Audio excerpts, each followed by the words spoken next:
नमस्कार मैत्रिणींनो, माझ्या व्हिडिओमध्ये आपलं स्वागत आहे. तर आज आपण पार्टीवेअर साडीवरील एक युनिक डिझाईन बघणार आहोत. तर त्याच्यासाठी मी ही उंची 15.5 घेतलेली आहे. ॲक्च्युली 13.5 आहे, तयार पाहिजे आहे, पण डिझाईनसाठी मी 15.5 घेतलेली आहे, 2 इंच एक्स्ट्रा. तर त्याच्यानंतर आपल्याला गळा घ्यायचा आहे 9 इंच. तर हा बोटनेक नाही आहे, नॉर्मल आहे ब्लाऊज. तर वरून मी गळा घेतलेला आहे 9 इंच आणि शोल्डर रुंदी आपल्याला हवी तितकी ठेवून खाली 9 इंचापर्यंत असा व्ही नेक आखून घ्यायचा आहे. व्ही नेक आकार आखून घेतल्यानंतर हा खालचा पग मी जितका असेल तितका तसाच सोडलेला आहे. आणि हे मेन फॅब्रिक आहे, हे गोल्डन कलरचं. तर याला मी आता पहिल्यांदा अस्तर आणि मेन फॅब्रिक जॉईन करून घेणार आहे. तर फक्त अस्तरचा व्ही नेक कटिंग करून मी घेतला आणि मेन फॅब्रिकला अस्तर जॉईन करून घेत आहे. तर अशा प्रकारे सरळ बाजूने आतल्या बाजूने अस्तर जॉईन करून घ्यायचं आहे. हे पहा, अशा प्रकारे ठेवून मी पहिल्यांदा गळा जॉईन करून घेते व्ही आकारामध्ये. डिझाईन खूप सुंदर आहे, तर व्हिडिओ कुठेही स्किप न करता पूर्ण बघा. तर अशा प्रकारे गळा व्ही नेक मी शिवून घेतला पहिल्यांदा.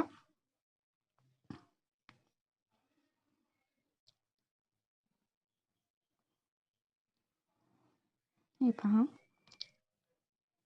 आणि त्यानंतर पूर्ण चारही बाजूने शिलाई मारून घेतली आणि एक्स्ट्रा जे कापड होतं ते मी कटिंग करून घेतलं.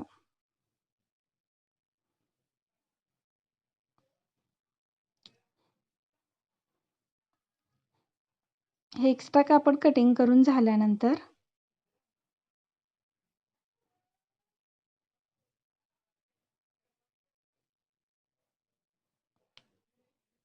हे पहा, अशा प्रकारे व्ही आकारामध्ये आणि खालच्या बाजूने आपल्याला पायपिंग लावून घ्यायची आहे. तर पायपिंगसाठी मी हा साडीतील कापड काढलेला आहे. साडीमधून एक अशी पट्टी कटिंग करून घेतलेली आहे, कारण त्यांना कॉन्ट्रास्ट ब्लाऊज घालायचा होता पार्टीवेअर साडीवरती. तर त्याची मी असे 1-1 इंचाच्या पट्ट्या काढून घेतल्या क्रॉसमध्ये, कारण पायपिंग बनवण्यासाठी क्रॉस पट्ट्याच काढून घ्याव्या लागतात. अशा मी भरपूर पट्ट्या काढून घेतल्या त्या पट्टीमधून आणि त्या पूर्ण अशा कापून झाल्यानंतर अशा प्रकारे जॉईन करून घ्यायच्या आहेत.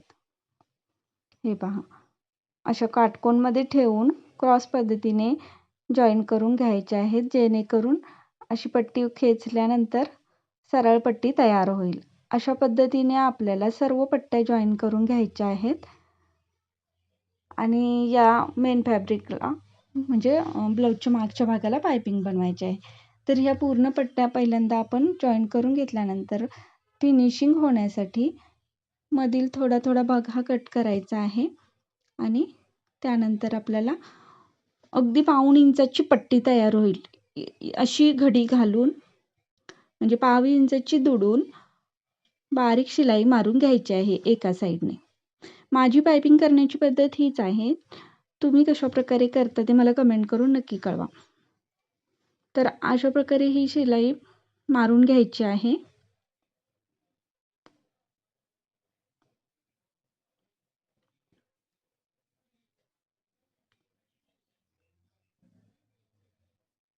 मी पूर्ण पायपिंगची पट्टी एकदाच बनवून घेतलेली आहे.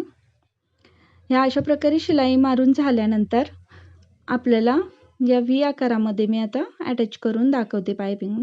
तर अशा प्रकारे ठेवून एक शिलाई मारून घ्यायची आहे, समान शिलाई मारत जायची आहे समान अंतरावरून. हे पहा, कॉर्नरला व्यवस्थित आपल्याला परतवून घ्यायचं आहे. अशा प्रकारे हे बघा, व्ही आकारामध्ये व्यवस्थित परतवून घ्यायचं आहे कॉर्नरमध्ये. तिथं काही चून वगैरे घालायची नाही, व्यवस्थित आहे त्याच आकारामध्ये आपल्याला परतवून घ्यायचं आहे.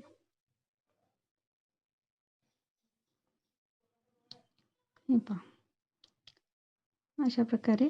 आणि पायपिंगची फिनिशिंग छान येण्यासाठी सरळ आपल्याला एक्स्ट्रा कापड असलेलं ते कटिंग करून टाकायचं आहे, म्हणजे पायपिंगची फिनिशिंग अगदी सुंदर आणि व्यवस्थित येते.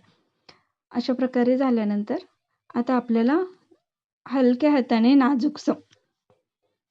अगदी नाजूक असं दुडून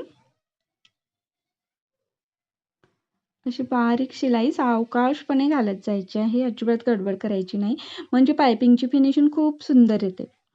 तुम्ही जर रेडीमेड पायपिंग लावत असाल तर तीही लावलं तरी चालते, पण कॉन्ट्रास्टमध्ये म्हणजे कॉन्ट्रास्ट कलरमध्ये ही पायपिंग खूप उठून दिसते, म्हणून मी साडीला मॅचिंग होण्यासाठी साडीतील कापडापासून बनवत आहे.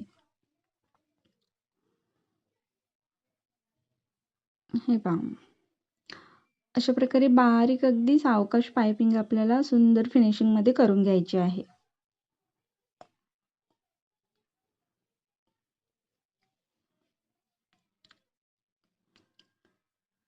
हे पहा, ते किती सुंदर फिनिशिंग आलेलं आहे पायपिंगला व्ही नेकमध्ये.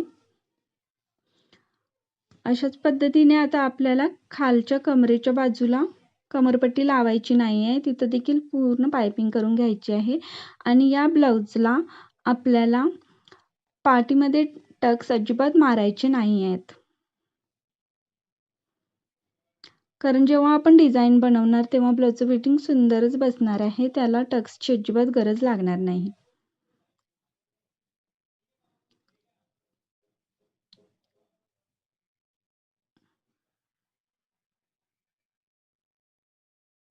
हे पहा,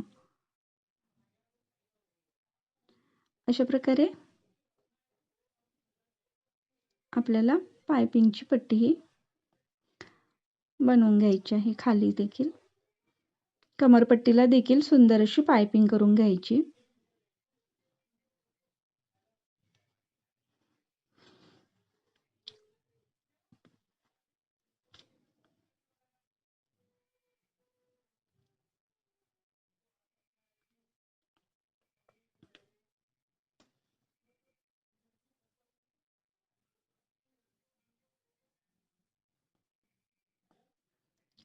अशा प्रकारे आपला पाठीमागचा भाग तयार झालेला आहे.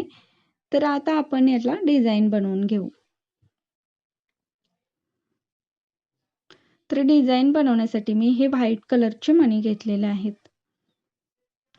तुम्हाला आवडतात त्या कलरचे मणी घेतला तरी देखील चालेल. आणि आपल्याला अगदी समान अंतरावरती, अगदी मी अर्ध्या इंचावरती असे हे पहा, अशा प्रकारे धागे घालून घेत आहे सुईने. आणि त्या धाग्याने असं बटरफ्लाय बनल्यानंतर त्याच्यावरती अशी चिमटी करून घ्यायची आणि त्याच्यानंतरच आपल्याला त्याच्यावरती मणी घालून घ्यायचा आहे. आणि मणीची जो धागा असतो घालून झाल्यानंतर तो खालच्या बाजूलाच घालायचा आहे, म्हणजे वरून दोरे दिसता कामा नये. हे बघा, अशा प्रकारे पुन्हा खालून वर धागा घ्यायचा आहे आणि अशा प्रकारे छोटे छोटे आपल्याला चिमट्या पकडायच्या आहेत, चुन्या पकडायच्या आहेत हातावरच्या सुई धाग्याने आणि त्याच्यावरती अशी मणी लावत जायचं आहे, अगदी समान अंतरावरती. हवा असल्यास तुम्ही पहिल्यांदा चुन्या पकडून घेऊ शकता आणि नंतर समान अंतरावर मणी लावू शकता. मी एकदमच डायरेक्ट जोडत आहे. अशा प्रकारे आपल्याला चुन्या पकडायच्या आहेत, त्यामुळे आपण पाठीत टक्स अजिबात मारलेले नाही आहेत. त्यानंतर आपल्याला फायनल लुक दाखवते आता मी. अशा प्रकारे फायनल लुक तयार झालेला आहे आणि ही पार्टीवेअर ब्लाऊज खूप सुंदर दिसतो. तर ही डिझाईन आवडली असेल तर माझ्या चॅनलला लाईक, शेअर आणि सबस्क्राईब नक्की करा. आणि पुन्हा भेटू अशाच नवीन डिझाईनमध्ये. तर तोपर्यंत धन्यवाद. आणि ब्लाऊज डिझाईन तुम्हाला कशी वाटली मला कमेंट करून नक्की कळवा. बाय.